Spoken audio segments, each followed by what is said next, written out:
Hello friends, ಎಲ್ಲರಿಗೂ ನಮಸ್ಕಾರ. ರೇಖಾ ಅಡುಗೆ ಚಾನಲ್ಗೆ ಸ್ವಾಗತ. ಎಲ್ಲ ಯೂಟ್ಯೂಬ್ ವೀಕ್ಷಕರಿಗೂ ಸ್ವತಂತ್ರ ದಿನಾಚರಣೆಯ ಶುಭಾಶಯಗಳು ತಿಳಿಸ್ತಾ ಇವತ್ತೊಂದು ಡಿಫ್ರೆಂಟಾಗಿ ಸಿಂಪಲ್ಲಾಗಿ ಮಿಲ್ಕ್ ಪೌಡರಿಂದ ಬರ್ಫಿ ಮಾಡೋದು ತೋರಿಸ್ಕೊಡ್ತೀನಿ. ಅದರಲ್ಲೂ 3 ಕಲರ್ದು ನೋಡೋಕೆ ಎಷ್ಟು ಚೆನ್ನಾಗಿದೆ, ತಿನ್ನೋದಕ್ಕೂ ಅಷ್ಟೇ ರುಚಿಯಾಗಿರುತ್ತೆ. ಇದನ್ನು ನೀವು ಮಾಡಿ ಒಂದು 15 ದಿವಸವರೆಗೂ ಸ್ಟೋರ್ ಮಾಡಿ ಇಟ್ಕೊಬೋದು. ಇದು ಯಾವ ರೀತಿ ಮಾಡೋದು, ಇದಕ್ಕೆ ಬೇಕಾಗುವ ಇಂಗ್ರೀಡಿಯೆಂಟ್ಸು ಇಲ್ಲಿ 1.5 ಕಪ್ ಆಗೋಷ್ಟು ನಾನು ಮಿಲ್ಕ್ ಪೌಡರ್ ತೊಗೊಂಡಿದ್ದೀನಿ. ನಿಮ್ಗೆ ಯಾವ ಬ್ರ್ಯಾಂಡ್ ಸಿಗುತ್ತೋ ಅದರಲ್ಲೇ ಮಾಡ್ಕೊಳ್ಳಿ. ಮತ್ತು ಇಲ್ಲಿ ಅರ್ಧ ಕಪ್ ಆಗೋಷ್ಟು ಹಾಲು ತೆಗೆದಿಟ್ಕೊಂಡಿದ್ದೀನಿ. ಕಾಯಿಸಿ ತಣ್ಣಗಿರುವಂಥ ಹಾಲು, 3 ಟೇಬಲ್ ಸ್ಪೂನ್ ತುಪ್ಪ ಬೇಕಾಗುತ್ತೆ. ಮತ್ತು 4 ಟೇಬಲ್ ಸ್ಪೂನ್ ಸಕ್ಕರೆ, ಸುಮಾರು 1/4 ಕಪ್ಪು, ಅರ್ಧ ಟೀ ಸ್ಪೂನು ಏಲಕ್ಕಿ ಪುಡಿ, ಫುಡ್ ಕಲರು ಗ್ರೀನು ಆರೆಂಜು ತೊಗೊಂಡಿದ್ದೀನಿ, ಇದು 1/4 ಟೀ ಸ್ಪೂನು.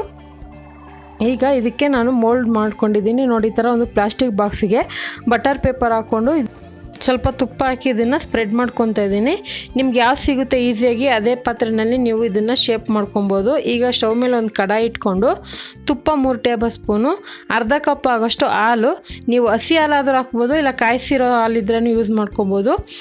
ಇಲ್ಲಿ ಸಕ್ಕರೆ ಬಂದ್ಬಿಟ್ಟು 4 ಟೇಬಲ್ ಸ್ಪೂನ್ ಯೂಸ್ ಮಾಡ್ತಾಯಿದ್ದೀನಿ. ನಿಮಗೆ ಸ್ವೀಟ್ ಜಾಸ್ತಿ ಬೇಕಂದರೆ ಇನ್ನೊಂದು 2 ಟೇಬಲ್ ಸ್ಪೂನ್ ಎಕ್ಸ್ಟ್ರಾ ಹಾಕ್ಕೊಳ್ಳಿ. ಸ್ವಲ್ಪ ಇದು ಸ್ವೀಟು ಮೈಲ್ಡಾಗಿರುತ್ತೆ, ಕಡಿಮೆ ಅನಿಸುತ್ತೆ. ನಿಮಗೆ ಜಾಸ್ತಿ ಬೇಕಂದರೆ ಹಾಕ್ಕೊಳ್ಳಿ. ಈ ಸಕ್ಕರೆನ ಜಸ್ಟು ಕುದಿಸ್ಕೊಳ್ಳೋಣ, ಪಾಕ ಏನು ಮಾಡೋದು ಬೇಡ. ಜಸ್ಟು ಸಕ್ಕರೆ ಕರಗಿದ್ರೆ ಸಾಕು, ಕುದಿಸಿದ್ರೆ ಸಾಕು. ಈಗ ಅದು ಚೆನ್ನಾಗಿ ಕುದಿಯೋವಾಗ ಸ್ಟವ್ನ ಲೋ ಫ್ಲೇಮಲ್ಲೇ ಇಟ್ಕೊಂಡು ಇದಕ್ಕೆ ಏಲಕ್ಕಿ ಪುಡಿನೂ ಮಿಲ್ಕ್ ಪೌಡರ್ ಹಾಕ್ಕೊಂಡು ಚೆನ್ನಾಗಿ ಮಿಕ್ಸ್ ಮಾಡ್ಕೊತಾ ಇದ್ದೀನಿ. ಪೇಡ ರೆಸಿಪಿ 2-3 ಥರ ತೋರಿಸಿದ್ದೀನಿ, ನೀವು ನೋಡಿಲ್ಲ ಅಂದರೆ ನೋಡ್ಕೊಬನ್ನಿ. ಮತ್ತು ಇದನ್ನು ಹಾಕ್ಕೊಂಡು ಫುಲ್ಲು ಲೋ ಫ್ಲೇಮಲ್ಲೇ ಇಟ್ಕೊಳ್ಳಿ, ಮೀಡಿಯಮ್ ಫ್ಲೇಮು ಬೇಡ, ಸಿಮ್ಮಲ್ಲೇ ಇಟ್ಕೊಂಡು ಇದನ್ನು ಮಿಕ್ಸ್ ಮಾಡ್ತಾಯಿದ್ರೆ ಒಂದು ಗೂಡುತ್ತೆ. ನೋಡ್ತಾ ಇರ್ಬೋದು, ಈ ಥರ ಗಂಟಾಗುತ್ತೆ. ಇದು ಇನ್ನೂ ತೆಳ್ಳಗಿದೆ. ನಿಮಗೇನಾದರೂ ತೀರಾ ತೆಳ್ಳಗೆ ಅನಿಸಿದ್ರೆ ಇನ್ನೊಂದು 2 table spoon milk powder extra ಹಾಕೋಬೋದು. ನಾನು ಅದೇ ರೀತಿ ಹಾಕ್ಕೊತೀನಿ, ಯಾಕಂದರೆ ಸ್ವಲ್ಪ ಸಾಫ್ಟಾಗಿದೆ. ಇದು ತುಂಬ ಸಾಫ್ಟಾಗಿದ್ದರೆ ನಾವು ಬೇಕಾಗಿರೋ ಶೇಪ್ ಮಾಡೋಕ್ಕೆ ಬರೋಲ್ಲ. ಅದಕ್ಕೋಸ್ಕರ ಇನ್ನೊಂದು 2 ಟೇಬಲ್ ಸ್ಪೂನು ಮಿಲ್ಕ್ ಪೌಡರ್ ಹಾಕ್ಕೊಂಡು ಇದನ್ನು ಚೆನ್ನಾಗಿ ಮಿಕ್ಸ್ ಮಾಡ್ಕೊತಾ ಇದ್ದೀನಿ. 5 ನಿಮಿಷದಲ್ಲಿ ಆಗೋಗುತ್ತೆ. ಇದು ಮಾಡೋದಕ್ಕೆ ತುಂಬಾ ಸುಲಭವಾಗಿ, ಹೊಸದಾಗಿ ಮಾಡಬೇಕಂದ್ರೂ ಟ್ರೈ ಮಾಡ್ಬೋದು. ಇವಾಗ ನೋಡ್ತಾ ಇರ್ಬೋದು, ಕರೆಕ್ಟಾಗಿ ಬಂದಿದೆ. 5 ನಿಮಿಷಕ್ಕೆಲ್ಲ ಈ ಥರ ಸಾಫ್ಟಾಗಿ ಉಂಡೆ ಕಟ್ಟೋ ಥರ ಆಗಿದೆ. ನಿಮ್ಗೆ ಗೊತ್ತಾಗಿಲ್ಲ ಅಂದರೆ ಕೈಯಲ್ಲಿ ಒಂಚೂರು ತಗೊಂಡು ಈ ಥರ ರೋಲ್ ಮಾಡಿದ್ರೆ ಕ್ಲಿಯರಾಗಿ ರೋಲ್ ಆಗಬೇಕು, ಕೈಗೆ ಅಂಟಬಾರ್ದು. ಇವಾಗ ಇದು ರೆಡಿಯಾಗಿದೆ. ಈಗ ಇದನ್ನು ನಾನು ಡಿವೈಡ್ ಮಾಡ್ಕೊತೀನಿ. 3 ಕಲರ್ ಅಲ್ವಾ, 3 ಕಲರ್ಗೆ ಡಿವೈಡ್ ಮಾಡ್ಕೊತೀನಿ. ನಿಮ್ಗೆ ಏನಾದರೂ ಇಷ್ಟಪಡೋದಾದರೆ ಇದಕ್ಕೆ ಡೆಸಿಕೇಟೆಡ್ ಕೊಕೊನಟ್ ಪೌಡರು ಮತ್ತು ಡ್ರೈ ಫ್ರೂಟ್ಸ್ ಇದ್ದರೆ ಅದನ್ನು ಚಿಕ್ಕ ಚಿಕ್ಕದಾಗಿ ಕಟ್ ಮಾಡಿ ಯೂಸ್ ಮಾಡ್ಕೋಬೋದು. ಸಿಂಪಲಾಗಿ ತೋರಿಸ್ತಾ ಇದ್ದೀನಿ. ಇದಕ್ಕೆ ಗ್ರೀನ್ ಫುಡ್ ಕಲರ್ ಯೂಸ್ ಮಾಡ್ಕೊತಾ ಇದ್ದೀನಿ. ಇದನ್ನು ಹಾಕೊಂಡ್ಮೇಲೆ ಜಸ್ಟ್ ಒಂದು 30 ಸೆಕೆಂಡ್ ಮಿಕ್ಸ್ ಮಾಡಿಕೊಂಡ್ರೆ ಸಾಕು. ತುಂಬ ಹೊತ್ತು ಬಾಣಲೆಯಲ್ಲಿ ಫ್ರೈ ಮಾಡಬೇಕಂತ ಏನಿಲ್ಲ.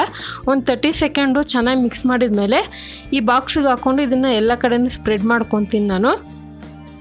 ನಾನು ಕ್ವಾಂಟಿಟಿ ಕಡಿಮೆ ತೊಗೊಂಡಿದ್ದೀನಿ, ಹಂಗಾಗಿ ನಿಮಗೆ ಆ ಶೇಪ್ ಅನ್ನೋದು ಕ್ಲಿಯರಾಗಿ ಬಂದಿಲ್ಲ ಅಂದರೆ ನೀವು ಮಾಡೋದಾದರೆ ಇದೇ ಕ್ವಾಂಟಿಟಿನ ಡಬಲ್ ಕ್ವಾಂಟಿಟಿಯಲ್ಲಿ ಮಾಡಿ, ಜಾಸ್ತಿನೂ ಆಗುತ್ತೆ. ಇಲ್ಲ ನೀವು ಫಸ್ಟ್ ಟೈಮ್ ಟ್ರೈ ಮಾಡೋದಾದರೆ ಇಷ್ಟೇ ಮಾಡ್ಕೊಳ್ಳಿ. ಇವಾಗ ಗ್ರೀನ್ ಕಲರ್ ಆಗಿದೆ, ಮೇಲೆ ಇವಾಗ ವೈಟ್ ಕಲರ್ ಹಾಕ್ಕೊಂಡು ಸ್ಪ್ರೆಡ್ ಮಾಡ್ಕೊತೀನಿ. ನಿಮ್ಗೆ ಈ ಥರ ಮಾಡೋಕ್ಕೆ ಇಷ್ಟ ಆಗೋದಿಲ್ಲ ಅಂದರೆ ನೀವು ಇದನ್ನು ರೌಂಡ್ ಥರ ಲಡ್ಡು ಥರನೂ ಮಾಡ್ಕೊಬೋದು.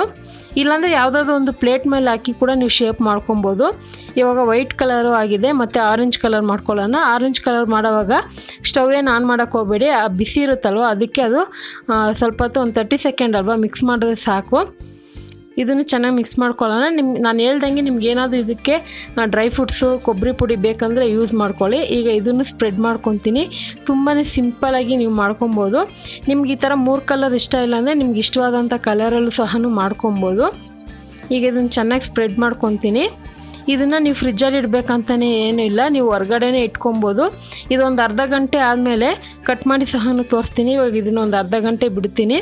ಇದು ರೆಡಿ ಆದಮೇಲೆ ಒಂದು ಏರ್ಟೈಟ್ ಬಾಕ್ಸಿಗೆ ಹಾಕಿಟ್ಕೊಂಡು ಫ್ರಿಜ್ಜಲ್ಲಾದರೆ ಒಂದು 15 ದಿವಸ ಇರುತ್ತೆ. ಹೊರ್ಗಡೆನೇ ಇಟ್ಕೊಂಡು ತಿನ್ನೋದಾದರೆ ಒಂದು 4-5 ದಿವಸವರೆಗೂ ಇಟ್ಕೊಂಡು ತಿನ್ಬೋದು. ತುಂಬಾ ಚೆನ್ನಾಗಿರುತ್ತೆ. ನೋಡ್ತಾ ಇರ್ಬೋದು, ಒಂದು ಅರ್ಧ ಗಂಟೆ ಆದಮೇಲೆ ಎಷ್ಟು ಚೆನ್ನಾಗಿ ಸೆಟ್ಟಾಗಿದೆ. ಫ್ರಿಜ್ಜಲ್ಲೂ ಇಟ್ಟಿಲ್ಲ, ಏನೂ ಇಲ್ಲ, ಕ್ಲಿಯರಾಗಿ ಶೇಪ್ ಕೂಡ ಬರುತ್ತೆ. ನಿಮ್ಗೆ ಯಾವ ಥರ ಬೇಕೋ ಶೇಪ್ ಕಟ್ ಮಾಡ್ಕೊಳ್ಳಿ. ತುಂಬಾ ರುಚಿಯಾಗಿರುತ್ತೆ. ಸ್ವಲ್ಪ ಸ್ವೀಟ್ ಕಡಿಮೆ ಅನಿಸುತ್ತೆ, ಸ್ವಲ್ಪ ಎಕ್ಸ್ಟ್ರಾ ಹಾಕ್ಕೊಳ್ಳಿ. ಸೊ ಈ ಥರ ಒಂದು ಸ್ಪೆಷಲ್ ಡೇ ದಿವಸ ಗೆಸ್ಟ್ ಬಂದಾಗ, ಫ್ರೆಂಡ್ಸ್ ಬಂದಾಗ ಮಾಡಿಕೊಡಿ, ತುಂಬಾ ಇಷ್ಟಪಟ್ಟು ತಿಂತಾರೆ. ಖಂಡಿತ ಇವತ್ತು ಮಾಡಿರುವಂಥ ಈ ಬರ್ಫಿ ರೆಸಿಪಿ ನಿಮಗೆಲ್ಲ ಇಷ್ಟ ಆಗಿದ್ದರೆ ನೀವು ಸಹ ಇದೇ ರೀತಿ ಟ್ರೈ ಮಾಡಿಬಿಟ್ಟು ಯಾವ ರೀತಿ ಬಂತು ಅಂತ ಪ್ಲೀಸ್ ಕಮೆಂಟ್ ಮೂಲಕ ತಿಳಿಸಿ. ಈ ರೆಸಿಪಿ ಇಷ್ಟ ಆದರೆ ಈಗಲೇ ಒಂದು ಲೈಕ್ ಬಟನ್ ಕ್ಲಿಕ್ ಮಾಡಿ ನಿಮ್ಮ ಫ್ಯಾಮಿಲಿ ಫ್ರೆಂಡ್ಸು ಕೂಡ ಈ ರೆಸಿಪಿನ ಶೇರ್ ಮಾಡ್ಕೊಳ್ಳಿ. ಹಾಗೆ ಮತ್ತಷ್ಟು ಈಸಿ ರೆಸಿಪಿಗೋಸ್ಕರ ರೇಖಾ ಅಡುಗೆ ಚಾನಲ್ನ ಸಬ್ಸ್ಕ್ರೈಬ್ ಮಾಡಿ. ಎಲ್ಲ ವೀಡಿಯೋ ನೋಟಿಫಿಕೇಷನ್ಗೋಸ್ಕರ ಆಲ್ ಅನ್ನೋ ಆಪ್ಷನ್ನ ಕ್ಲಿಕ್ ಮಾಡ್ಕೊಳ್ಳಿ. ಈ ವಿಡಿಯೋ ನೋಡಿದ್ದಕ್ಕಾಗಿ ಎಲ್ಲರಿಗೂ ಧನ್ಯವಾದಗಳು.